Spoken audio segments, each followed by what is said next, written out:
Good evening, good evening. Renee Williams once again. Guess what? We paid the price to be here. Ooh, God, thank you. I thank God. I thank God for the steps. I thank God for the peoples He put in my life.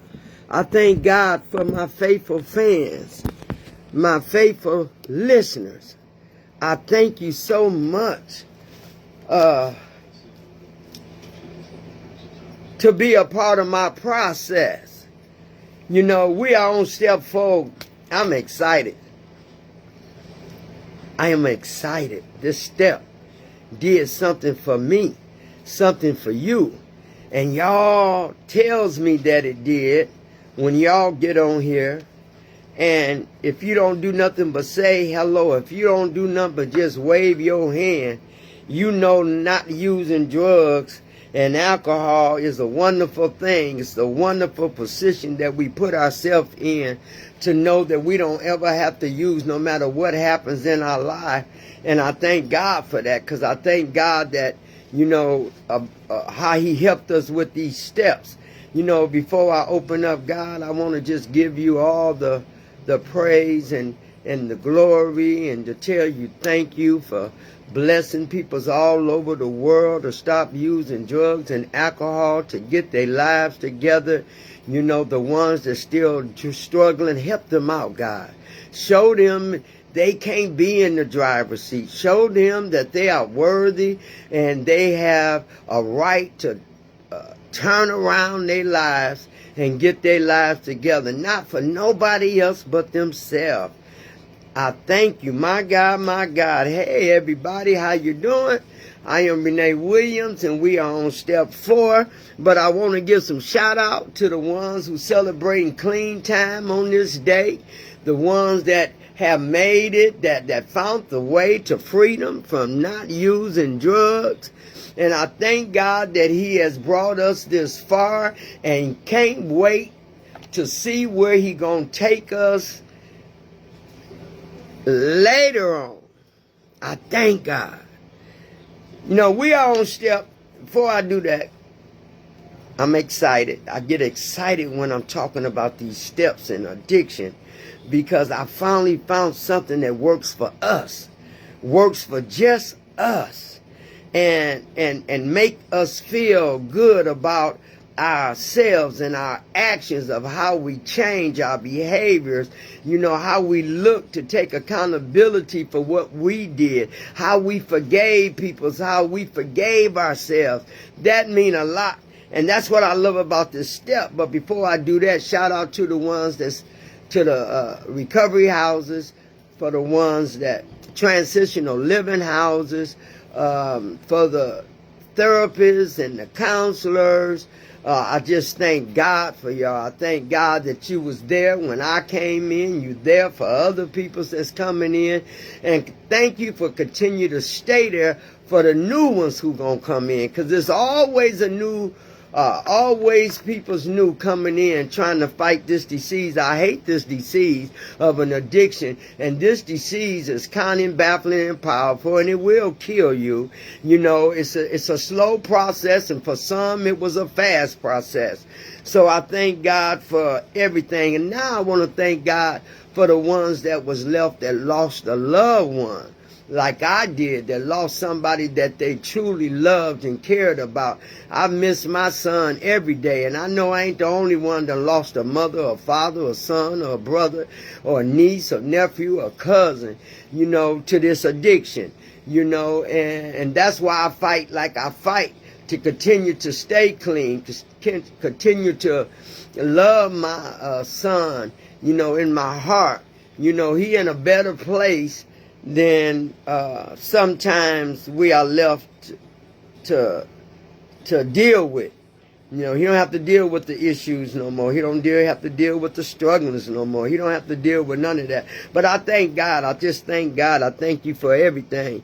You know, this step is such a good step, because this step is about us. This step is about looking at ourselves. You know, this step said we made a searching and fearless more inventory of ourselves. And somebody might ask you, say that this steps help us to find out who we are. This step is about who we are and what we realize and what we found out about ourselves.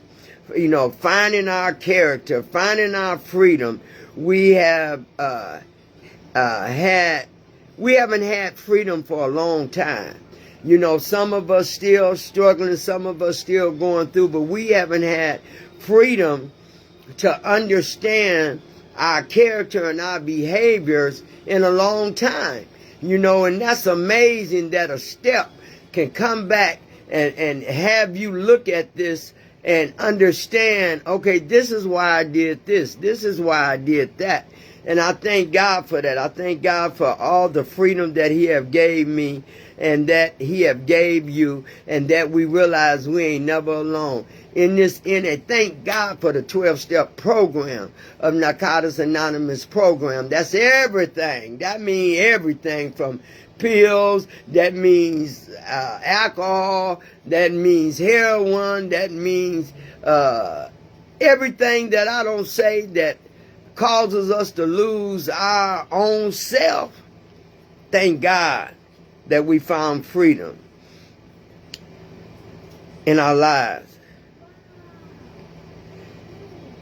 This wasn't the first time. You know, when we picked up, when we started using, we had the behavior before we even had the addiction. Let me make that very clear to y'all. We had this behavior before we had the addiction. You know, and that's what made us that moral inventory of ourselves. We had to search. And searching means we looking and we found some things that we can connect with, that we understand, exploring our motives of why we did what we did and what was the reason why we did what we did. And I like this step, that searching and fearless. That's something that really amazed me when I was working these steps, exploring our own motives of the reason and why we did what we did. And I thank God for that. I thank God for coming into our lives and making us look at ourselves and finding a new way of living and dealing with our actions. Hey, Michelle, good to see you. Hey, Auntie, thank you. I sent that. My auntie is on here. It's always a pleasure to see her. Always a pleasure to see Michelle and anyone else who come on here. I thank y'all so very much. You know, but this step is all about us. It says we made a searching and fearless moral inventory of ourselves. And see, I don't know how nobody can sleep at night, because I can't sleep at night when I done harmed or did something that I haven't corrected in my life. If this step don't make you go back and look at yourself, this step is really about you and you expressing your feelings and why you did what you did and why you act the way you act.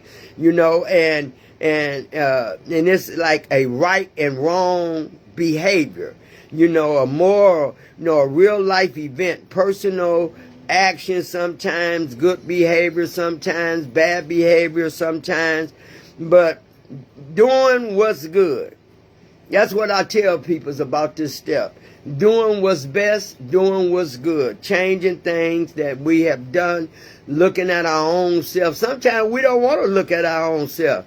Sometimes we just don't want to look at our own self. And sometimes I know I didn't. But when I took a drink, when I took some drugs, it made me look at myself. People think, oh, how can you do that if you high?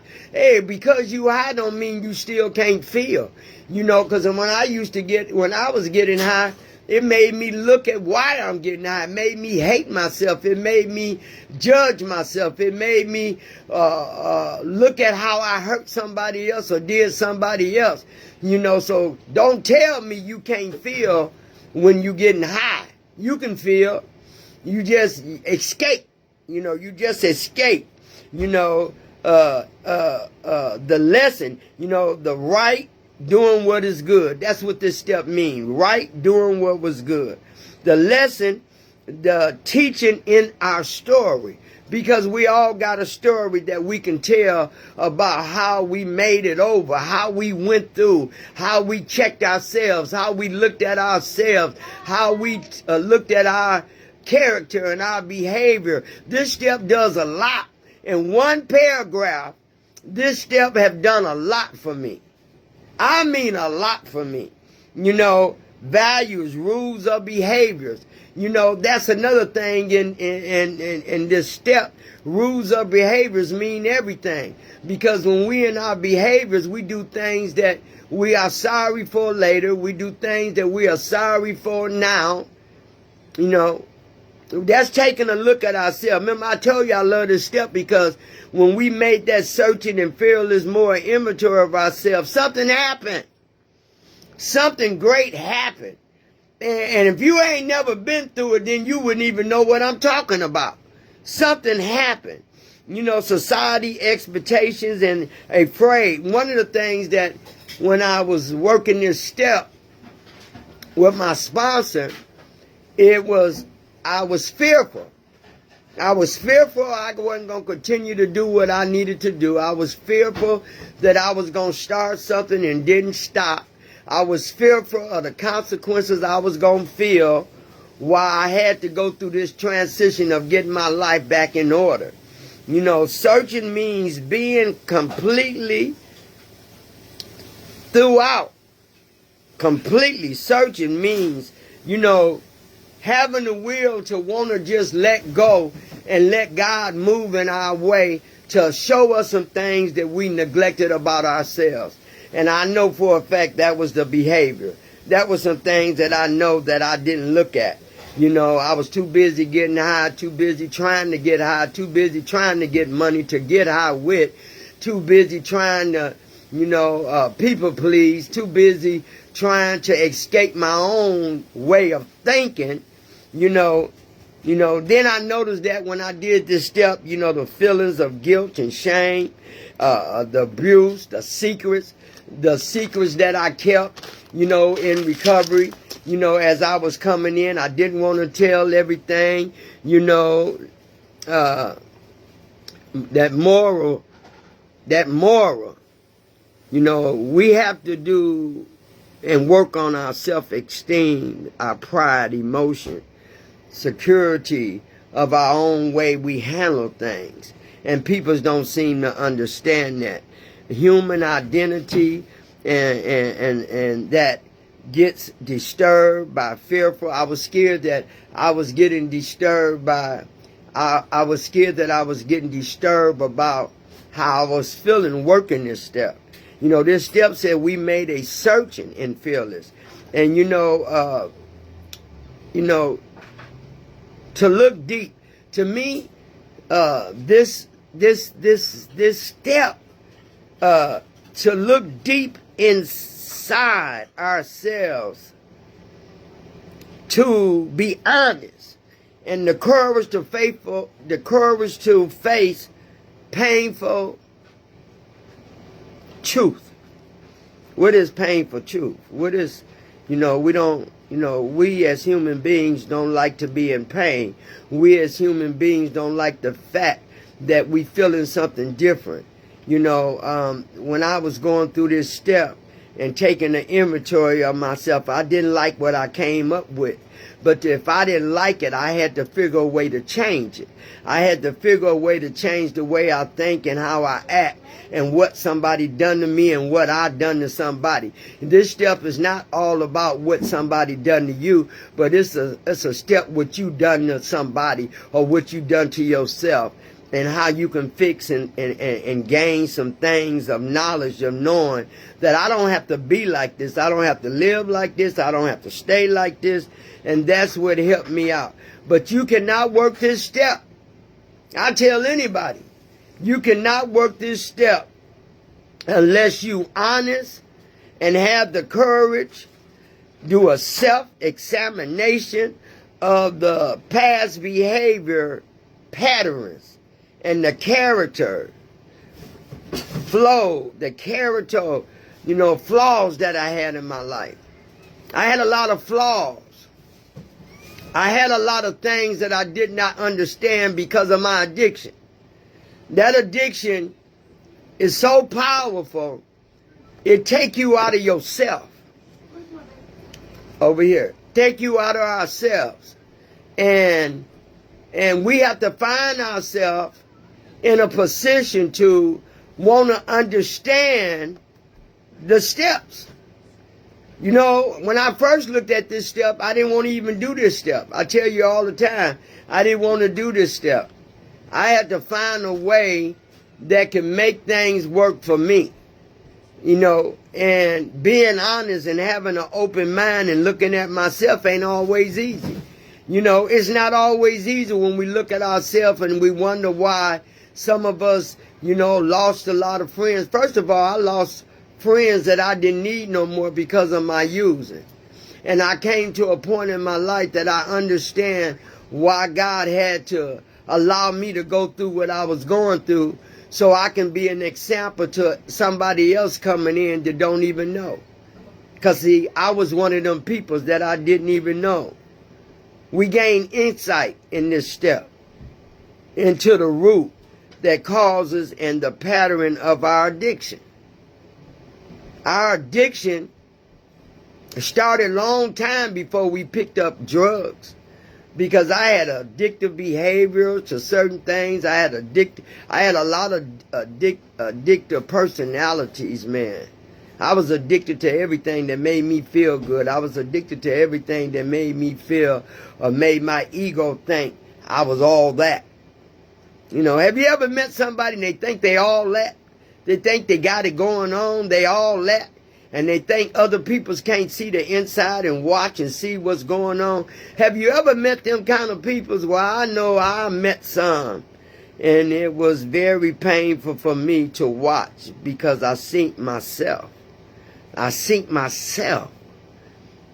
We also start to forgive ourselves for the past mistakes. It took me a long time to forgive myself. For every crossroad I crossed, for every boundary that I made, I had no boundaries. I had no boundaries when I was using drugs and alcohol. I had none. All I wanted to do was use to live and live to use. And I didn't care what it cost or what it took me or who it hurt in my addiction.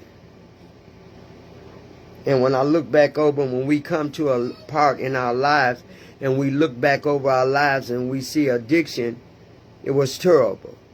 And it's still doing what it's supposed to do. It's still doing, is mind baffling and hurting peoples and putting them in bad situations.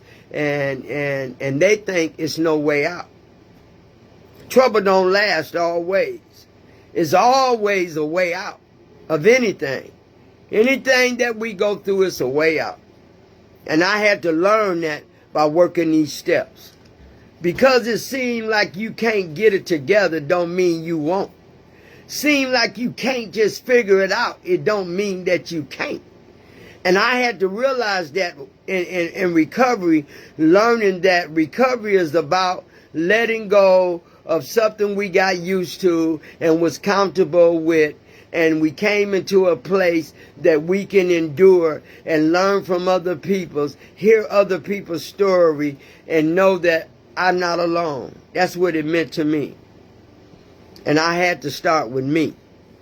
I had to search my own heart.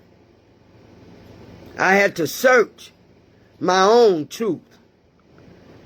And sometimes when you searching, it ain't good what you gonna find. And I learned that by working the steps.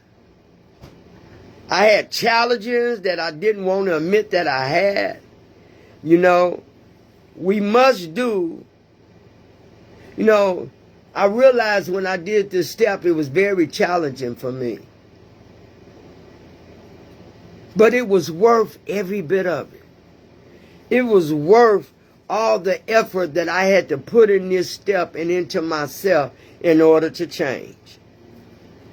It makes me feel good. It makes you feel good when you know that you can change, when you know you have changed. When you know what you used to look at a person with hate, now you can look at a person with love and understanding. It takes growth for that. And so I had to, hey, Pamela, good to see you, honey. I had to understand I had to understand this step 4, we made a searching and fearless moral inventory of ourselves, and we wasn't going to like what we find in this step, because this step is about us. This step is about identifying our own characters and our own behaviors and our own trust in ourselves that we broke. I can say that. It was worth it all. It was working this step was worth it all. The effort that I put in this step to get some gain out of this step was awesome. Very awesome. See my cousin Pam on here. Good to see you. You know, to look deep inside into your soul. That's what this step is about. To really be honest and open and have a good understanding and try to understand the things that we find out about ourselves that caused us harm and brought harm to other peoples because of our using, because of our behaviors, because of our character. Come on, Renee. My character was not my character. My character was something that I created in my using. People ask, how can you have a character that can change?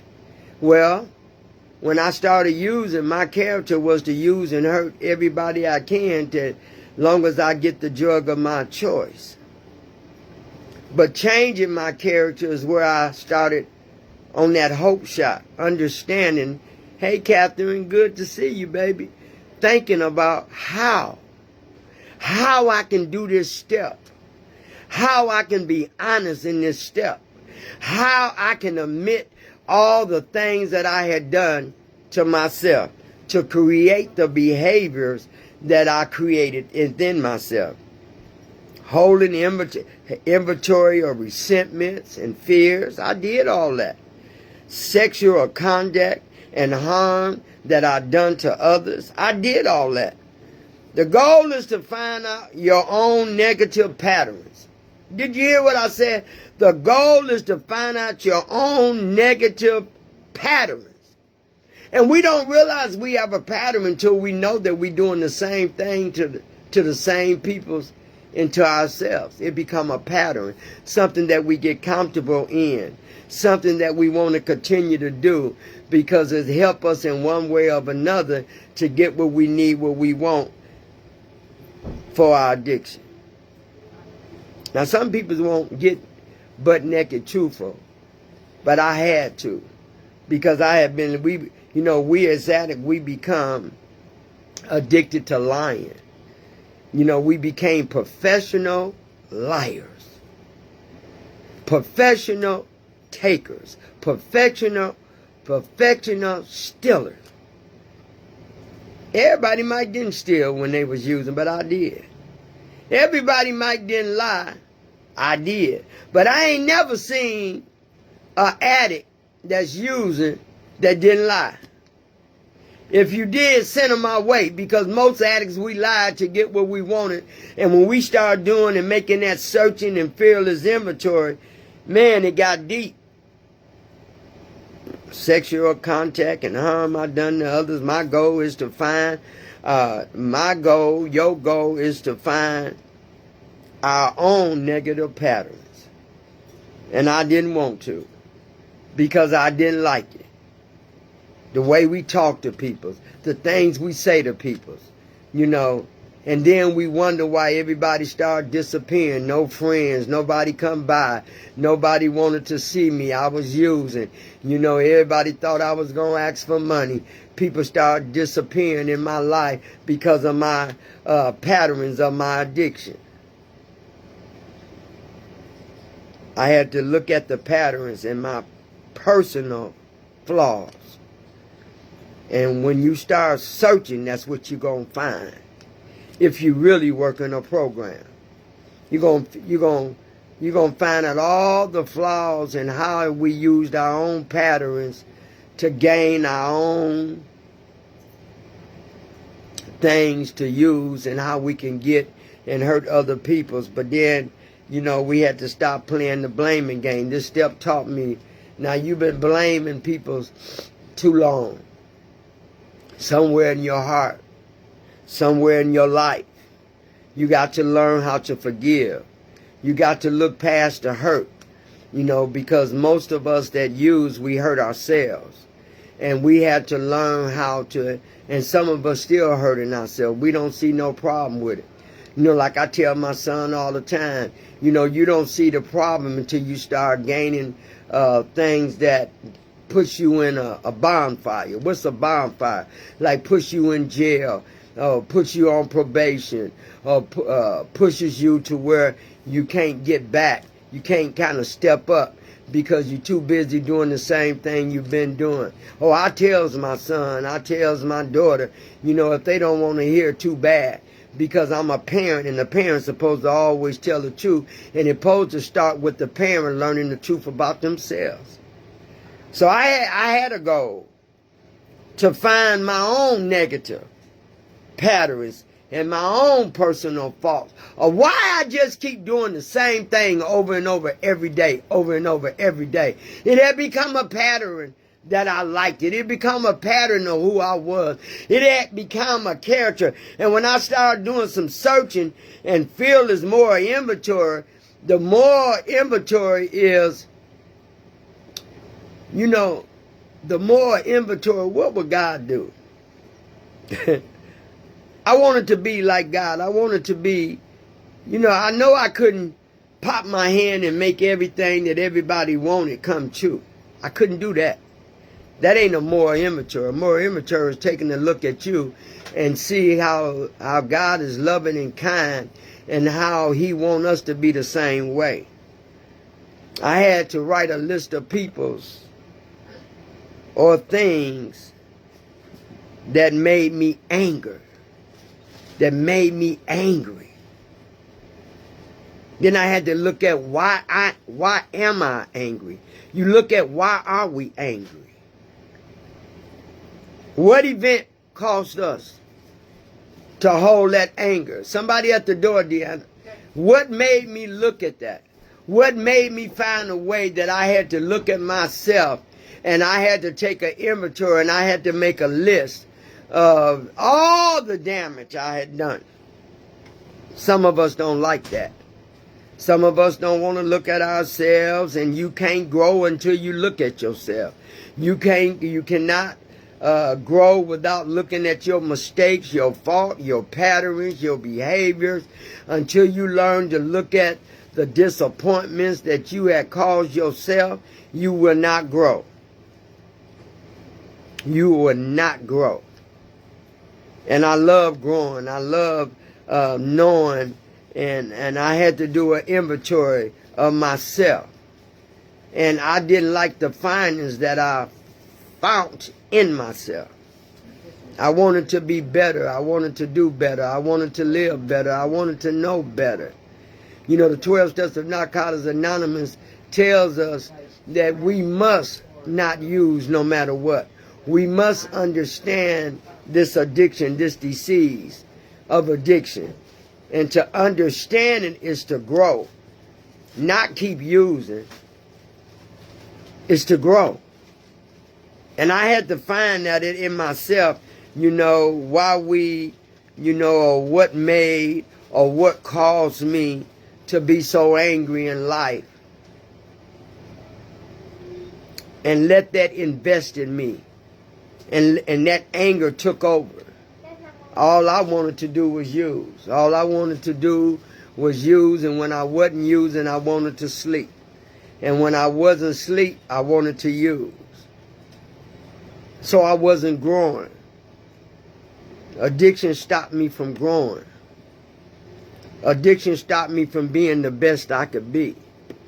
Addiction stopped me from learning about the disease. I didn't care. All I know, I wanted to use. We have to look at our part and ask ourselves about our own actions and our own selfishness contribute to the problem. Yeah, I contributed to the problem. I already had an addiction Now it's a problem. And I had to understand, why do I keep putting myself, or why do we put ourselves in a situation that we always got to fumble and figure out why we the problem? Our thinking is the problem. Our character is the problem. And I had to understand that I knew the human identity and the I that I looked at was my own eyes. This step I was working so hard for, sometimes I was disturbed by fearing and resentments how to work this step. And my sponsor helped me with that. Because this step is going to show you who you really is. This step right here, we made a searching and fearless moral inventory of ourselves. And this step is about ourselves. And about having accountability, and about turning things over, about accepting the things that we did and understand why we did it. And what can we do to change. That's what this step is about. Letting go. Having a connection with God where I can talk to somebody, without even seeing them. And that's what I love about God. I can talk to God anytime. He don't have a schedule with me. I ain't got to make no appointment with him. All I got to do is talk to him. The God of my understanding is wonderfully made just for us. While we going through this disturbing transition of trying not to use ever again. But I learned something in this step. I learned that I don't have to use. Searching is deep and completely given to us as we willing to look at every part of our past. Who want to do that? Who want to do that? I had to look at my past. Who want to do that? I didn't. Searching mean you got to go back. Searching mean you got to look at. Searching mean you got to admit. Searching means you got to let go. You got to figure it out. Searching means I'm tired. I need to find out why I did the things. Why did I let my character change? Why did my behavior get so progressive?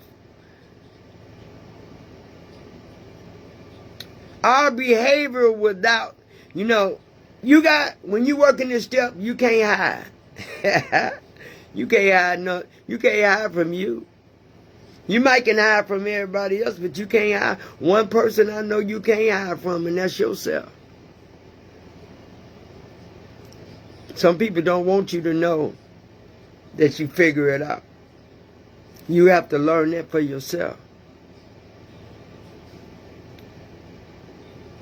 Behavior without any hidden agendas. Everything must come out, and it starts with you. Everything must come out, and it starts with you. Sometimes we don't want to look when we searching and we asking God to do some things, and we got to come back in our own path, because remember, it started with us, and it's going to end with us. And I had to look at some things, and sometimes we don't want to face the truth. We don't want to look at the truth. That's why I drank so much. That's why I kept using so much. I didn't want to look at the truth. I didn't want to look how I really was. I didn't want to look at how hurt had became a part of my pain. And my pain was a cause of me using and kept using with this addiction. We didn't want to do that. Behaviors without hidden agendas. That means you must tell the truth. You got to be deep. Searching means you got to be deep and completely willing to look at every part of your past. Some people don't want to do that. Past is painful. Past is recognizing. Past is looking at what part you played. And we don't want to look at that. We think we just supposed to recover and not look at all the hurt that caused us to want to recover. The things I did in my youth has caused me a little lifetime pain because we realized we wasn't the best parents, and that's okay. We still were parents. We had to realize that we've been hurt by the things that we have done that hurted somebody else. That's what we have to look at. But see, we don't never want to look at ourselves in that searching and fearless, more immature. We didn't want to look at ourselves. We don't want to look at how we talk to our kids or what we did to our kids or how we did friends and how we did ourselves. But remember, I told you, it starts with self and it's going to end with self. Because only we can work this program. Can't nobody else work my program. I don't even want nobody else to work my program. I want to work my program, and I want an understanding of why I use. I want an understanding of why I had to do the searching. I want to understand why the fearfulness came in. Fearless of me working this step came in. I want to understand that. And the reason why I think I understand it because when everybody else is gone and we got to look at ourselves and we got to do an inventory, then we don't like what we say. We don't like what we find. We don't like how we was. I know I did. Fearless. What is fearless? Fearless is having the courage to look at your own mistakes, flaws, and the dark moments without letting fear, shame, or denial stop you. That's deep. That's fearless. That's what fearless means. Having the courage. Because see, that fearful will come in.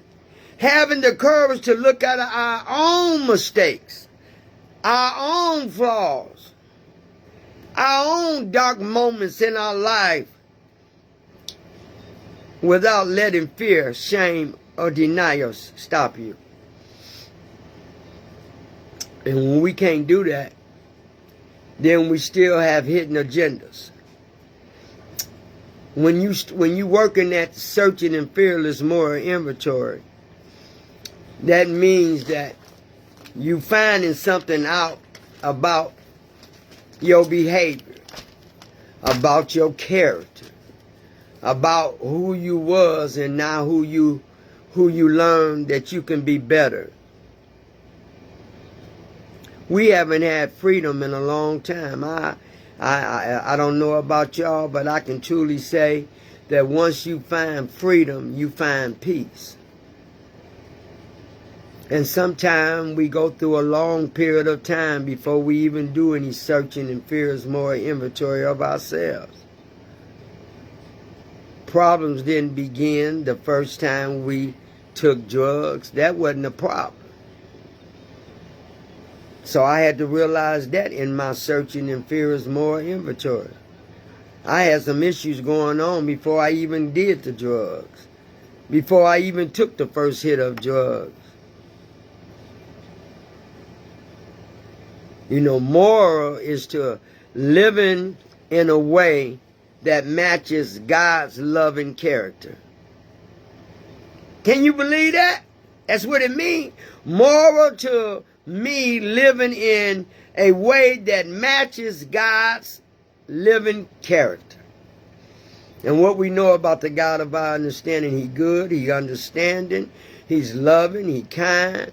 You know, He want us to be the same way. And there's no way we was like that using drugs. It just wasn't no way. Searching and fearless moral inventory is right and wrong behaviors. Moral, that's the moral, right and wrong behaviors.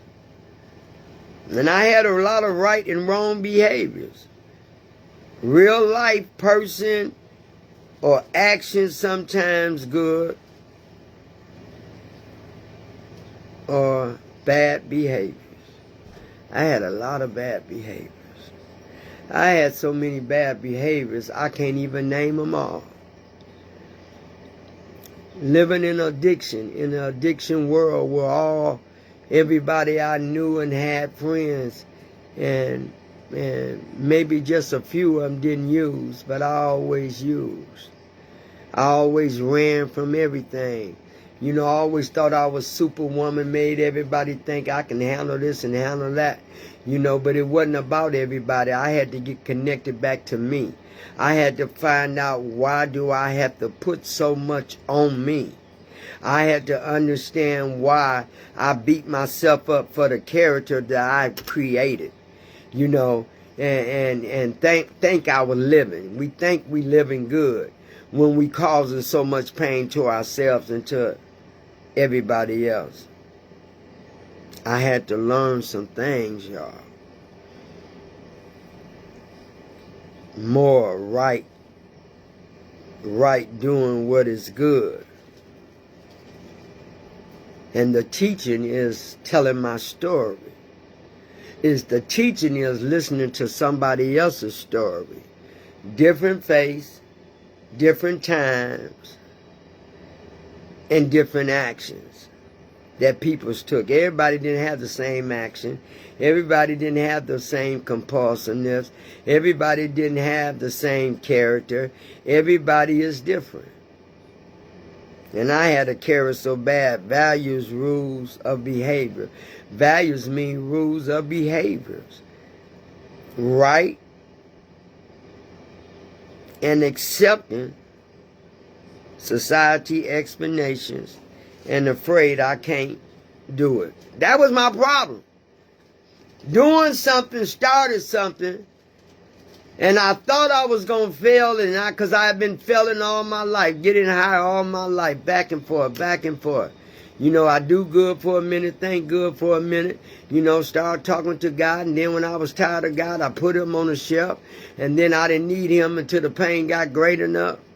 You know, when I look back over my life now, I ain't the same. And ain't nobody else got to see it. I feel it, I know it, and I live it. I ain't the same. I don't hold on to resentments. I might have to disappear for a minute, but I ain't doing no more of that, because when you disappear and start running again, people's will get used to that, know what to do to you, and then you'll keep on running, and they'll keep on winning. But nobody wins when you're running, and nobody wins when they hurting you. Nobody wins. I learned nobody else could have hurt me the way we hurted ourselves. I learned that dealing with addiction. Nobody. The things I put in my mind is the junk that I put inside my body on an everyday, lifetime living thing wasn't good. Struggling. Don't want to take a drink, but I take a drink. Struggling. Don't want to pop a pill, but I pop a pill. Struggling. Don't want to use drugs, but I did anyway because I was a runner. I was a runner. And when you're a runner, you think drugs and alcohol is a fixer. But it's only that you find out later that it never fixed anything. It only hurted and betrayed yourself. That's what it does. When you think about how you go back in your past and you doing a deep searching and fearless moral inventory, it's got to all start with you. Your behaviors. What did you do? How did you buy people? Sometimes we buy our own kids. And we don't want to admit it. We know it. You can't play tricks with your own mind. I used to just buy my kids because I had the money that I can do it and buy my kids. And sometimes when kids get spoiled, and they can pick you up when they want to, they can drop you off when they want to. And what that means is that your character became something that they liked it and that they was used to until I had to change. Come on, Renee. I had to really look at my past in order to bring it to the present. To know God, I had to do some searching and fears more inventory of me. Of me. I go to bed with me. I wake up with me. You go to bed with you. You wake up with you. So something has to change. And I thank God for the values and the principles that I have learned that is important to me by searching the word truth. But it didn't want me to. When I did this step, it didn't want me to continue. The devil didn't want me to finish this step. He didn't want me to learn about this step. He wanted me to stay in the miserable life that I was in. Until I kept on calling on the God of my understanding. God, I know you here. I can feel you. I can feel you all the time. You are with me. You helped me get the freedom that I needed. It wasn't just the 12 steps of Narcotics Anonymous. It was God first, and then the 12 steps of Narcotics Anonymous. With both of them together. Hey, Latrice, it was good to see you. It was all of it. The God of my understanding and the 12-step program taught me some things about myself that I never would have known to look at and to search for and to identify with if I hadn't came into the Narcotics Anonymous program. I had to, okay, when we come into the program, what happens? You know, they bring us these steps. They welcome you. First, they welcome you. Come on, Renee, tell them how it was. They welcome you. They made me feel important. They made me think that I ain't never got to be alone no more. They made me fit in. They made me as a family. They made me as a unity, a family that was just for us. Just for peoples who recovered. Just for peoples that got addictive personalities. You know, so when I did some searching, I had to go back. You know, you got to search and you got to open your mind to be willing to do what it tells you. And that's, look at you. It's all about you. Because don't nobody know everything about you than you know about yourself.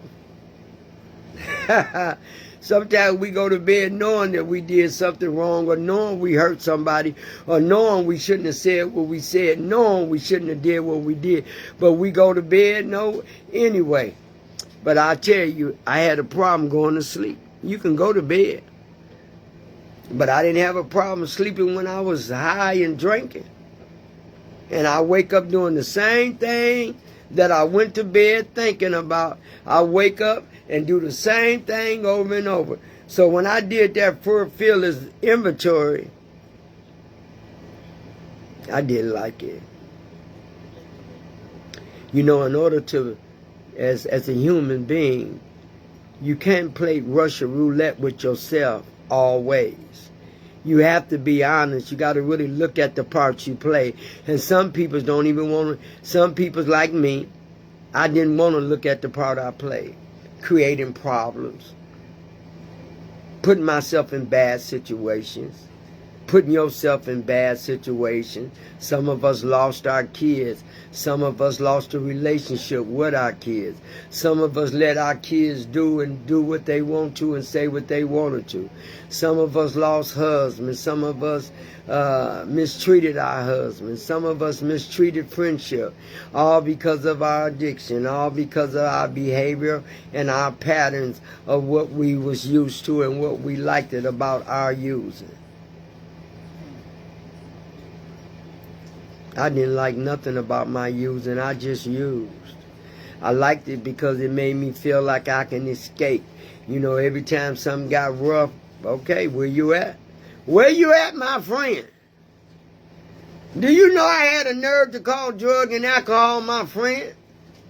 Because they helped me out when I got in bad situation or overthinking. The alcohol and the drugs helped me out. So now you get the word of me saying my friend. Hey, doing a searching and fearless more inventory, I realized something. I realized you was never my friend. You was only the person, you was only the addiction that had me think that you was my friend, so I can still kept doing the mess up and have that crazy mentality of the way I was thinking. Setting myself free after all these years was because I made a searching and fearless more inventory of myself or ourselves. Learning to accept the ugly with the bad, the good with the good. I had to accept some things when I did this step. I have to search myself every day. Sometimes you can have a clear mind and everything is good. And sometimes that old mean man, that old Satan will come in and try to detour you to think something ain't, that's not even what it is. Or to think you or make you look down on yourself and make you feel like you ain't a nobody. Well, the drugs already made me feel like that. But what about when I stopped using drugs? Tell me what happened then when I stopped using drugs and I went into treatment. Satan still tried to get in to tell me to walk out. Walk out the treatment facility, Renee. You ain't got no problem. Everything you did, you was right about it. And why you here? That was Satan. Because Satan knew God was working on me, and he knew he was working on y'all, and he knew y'all was going to change the way you think. He knew y'all was going to start getting some better behaviors, a better expect on your life, and he didn't like it. He like it when you ugly. He like it when you using. He like it when you hurting. He like it when you in pain. That's why I searched so much and had to go back in my past to look at who did we created. What did we create in our using? Bad patterns. Bad patterns. Bad patterns. How dare you go to sleep and you done cause harm to somebody else? How could you sleep? I couldn't. I had to drink and I had to use drugs just to get winged down to fall asleep. That's why I always said we paid a price to be here. Y'all don't know what we went through. Y'all don't know what a recovering addict had to do to come into the doors of Narcotics Anonymous program and admit that we had a problem with drugs and alcohol, admit that we felt like we wasn't nobody, to admit that we in our lowest part of life right now. Y'all don't know. Y'all just see the outcome. Y'all didn't carry the burdens that we carry coming into the rooms of Narcotics Anonymous program. Y'all don't know the things that we had to hear that we damaged to ourselves. Y'all didn't know nothing about what the doctor told us. Y'all didn't know how we was feeling, how the heart was broken. Y'all didn't know that we was drowning in our own deception of our own behavior and our own pattern. Y'all didn't know. Y'all only knew that it wasn't good because we all in the same room of Narcotics Anonymous program. Some people's coming to the program and still be lying. Some people's coming to the program just to look good, but are you really working the program? Some people's coming to the program and still think they better than somebody else. Ain't no little U's and little I's. We all on the same accord. We recover. I do not open my mouth about no recovering addict. I don't. Because when I was using and people talked about me and hurted me, along with me hurting me, and y'all hurting yourselves, I learned a lot in this recovery. This recovery have taught me to identify with me at all times. What's going on, Renee? Why you carrying that, Renee? Why am I still holding something from 10 to 15 to 30 to 40 years ago, Renee? You ain't let go yet? It's consuming everything about you because you choose not to look at truth and identify the truth and to be honest and to be open and to allow the fear to come in so you can gain the courage to do the right thing. That's why some people is just miserable. Some people's miserable. And they think other people can't see it.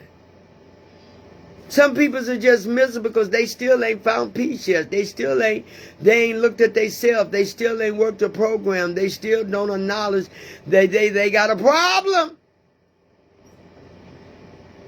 But it ain't for us to fix, manage, and control. They tell us to keep the focus on ourselves. But I see it. I had a problem. I kept the focus on myself. I stopped using. I went through hell, but I stopped using. When I did my searching and fears more inventory, that took me to a place that I didn't even want to go there no more. I'm going to come visit you. I'm going to look at the part I played. I'm going to look at what I did, but I ain't staying there no more. I'm going to let it work in my favor. I'm going to let it work in my behavior. I'm going to change my behavior. I'm going to change the way I think. I'm going to change it when things get too big. I ain't got to run and get high no more. All I got to do is let go and let God. And he always fix it. Until I started putting my hands on it, trying to fix it myself, and I created something that I should have just shut up and let God do his will. I don't try to fix and manage nothing. It is what it is. If I had to learn how to forgive me, and that took me a long time to learn how.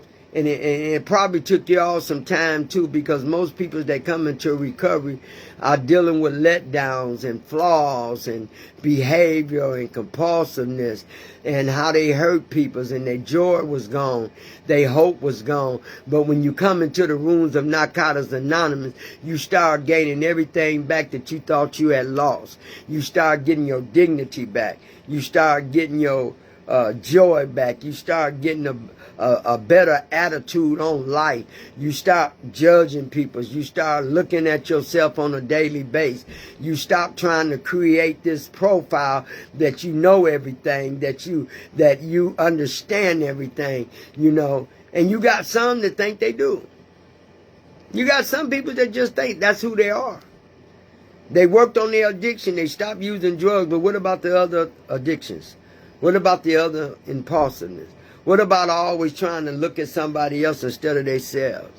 What about you coming in and you're always trying to put down on everybody else? And I don't even fool with them kind of people. So I just hide by. I don't fool with nobody. Always got something to say when somebody trying to say or tell their story. And the way they tell their stories is the way they tell their story. If you got a person that's cussing all the time and that's the way he got to tell it, tell it. Until that person want to change, you can't change them. Everybody's story is different. Your story ain't no better than my story, because we all was broken at the end. That's why we all in recovery in the rooms of Narcotics Anonymous program. Taking that fourth step was a beautiful gift for me, because it made me look at the ugly part of me. I mean the ugly part of me. I had ugly patterns in my life that kept me using and getting high. I didn't want to let go. I didn't want to stop. It was the best thing I could do for myself, I thought, running. Every time the pain got great enough, I ran. Every time the solution didn't work, I ran. Every time things happened, I lost. Until I start walking into the rooms of Narcotics Anonymous program, until I did some searching and inventory of things that I needed to let go of. But I had to visit it again to know that I had the courage to change everything that I was, everything that I was not, everything that I had to do. I had to have some courage. And coming into the narcotics room of the program helped me have some courage to identify with self. Self. Being honest. Taking personal inventory. Understanding the disease of an addiction. Understanding why I act the way I acted. Understanding hurt after hurt after hurt. Understanding I had some things that happened to me that wasn't my fault. But I couldn't stop getting high. And now, ain't nothing my fault. Anything that was done to me that I had no control over, it ain't my fault. Anything that I had control over, that I decided that I was not going to stop and wanted to continue to do, was my fault. I'm recovering. And I promise you that's the best thing that I have did in my whole life. Was fine. See, when I say that, let me explain why I say that. Stop using was the number one thing.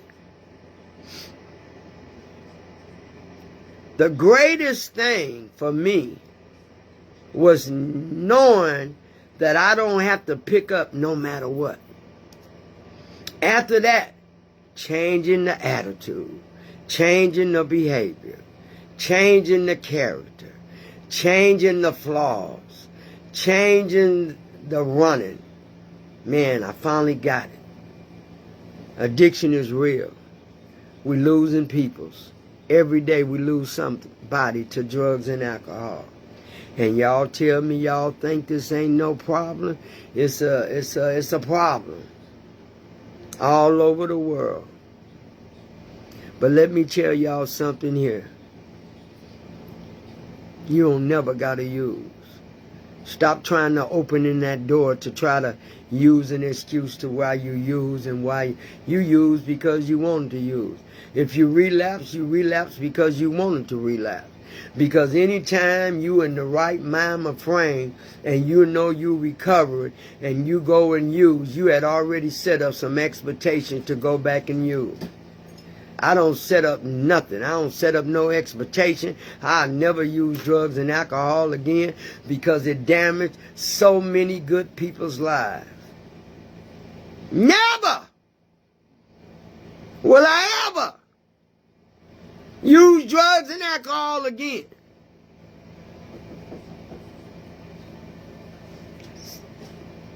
Somebody at the door. I found my way. I found my way to where I ain't never got to use ever again. I thank y'all. Do that step 4. Hey, Sabrina, good to see you, baby. Do that step 4. Some people yet still come to the meetings, like I said, and they still ain't doing no steps. When you do steps, you get better.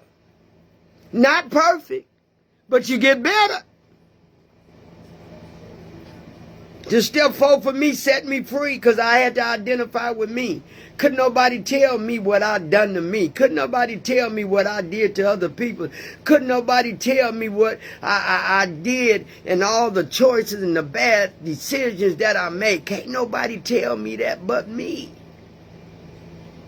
And I had to identify this step is all about you. Step 4 is all about you. It's taking a good look at your self-esteem, your pride, you blaming others. You got all kind of things coming out of this step. Letting go, blaming others, holding to resentments, hating on people, not loving and being kind to people, how you hurt somebody else because you was hurt. All that's coming out of this step. The past mistakes you made. I made a lot of them. And you know what? I'm still here to live to talk about it. They say a grateful addict never use. That's the key. Because when you're grateful, how you going to use? If you're really grateful, how you go back? If you're really grateful, why did you relapse? If you're really, really, really, really grateful, why do you continue to use? They say a grateful addict can never use. And I've been saying that 36 years. I'm a grateful addict. I never use again. That tells you right there how grateful we are. For the ones that say I'm a grateful addict and they never use again, that's how grateful we are. But because you use again don't mean you fail. Because you use again or relapse don't mean you lost.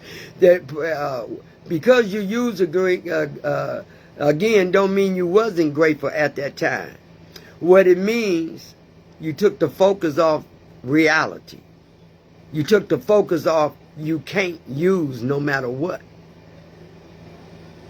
I don't never down nobody, but when I say I'm a grateful addict, I show it by being grateful because I never use again. But people do relapse. And I pray that they come back in when they do. Because you had to learn something in that relapse. For you, you know, I had a person come on thing to my text me and said, Mr. Renee, I used. I said, okay. I relapsed. I said, okay. I text her back, now what you gonna do? She said what I've been doing, what I was doing before I used. I said, that's the key. Yeah, that's the key. But some people do love to tell somebody they admire and watched in the program that Miss Renee I used. I said, okay, what you gonna do? Do what you was doing for them 9 months. You was doing something right, but you took your will back. You took the focus off of you and put it on somebody else. God is good. God is good. When you get your life together and stuff start booming, be careful because the enemy is right around the corner. Somebody is right around the corner.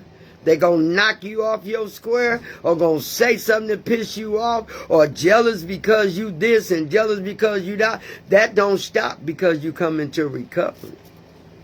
It don't stop. I always tell people I'm a builder.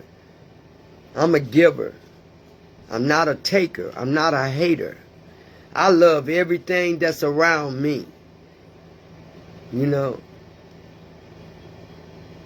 I ain't never been a taker, even when I was using.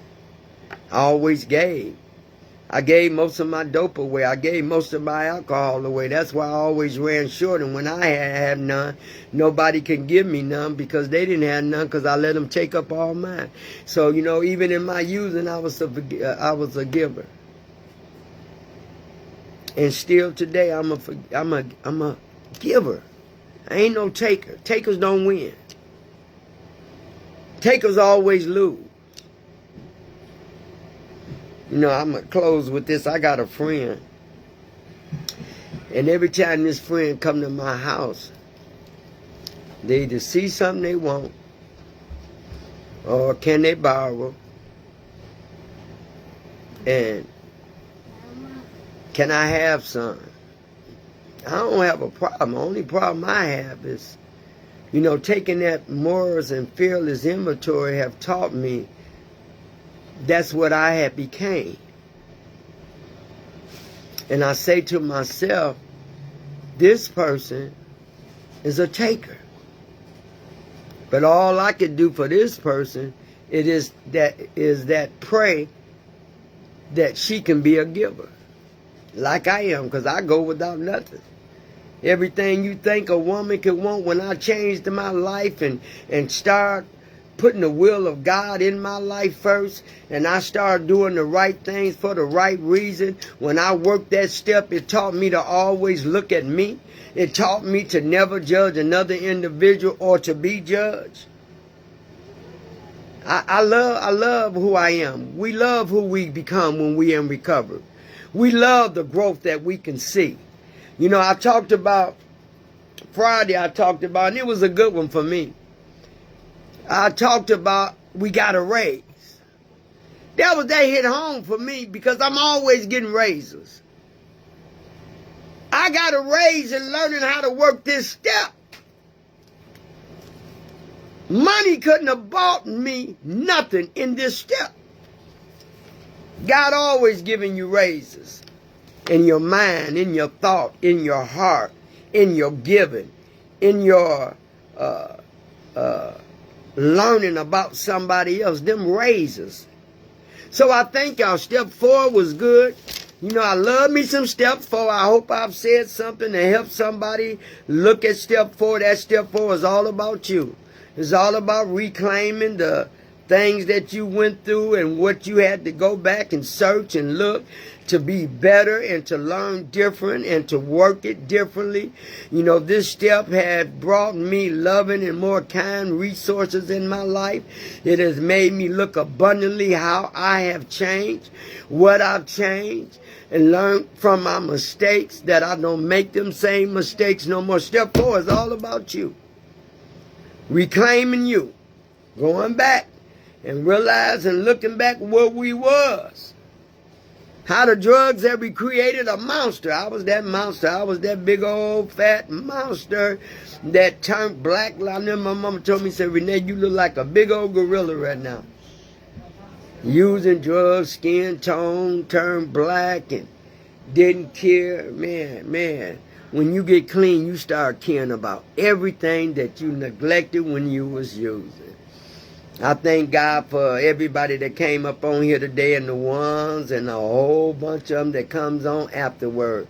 You know, the blessing in working the steps, it make you identify that was you in that step and what you got to do in that step. And you can't play with steps. You got to take your time with steps. It took me 2 years before I can even realize what this step was all about, because I kept playing with it. I did some searching, then I didn't do no more inventory. I did more inventory and didn't do no searching. So I played with the step a little bit until I got it.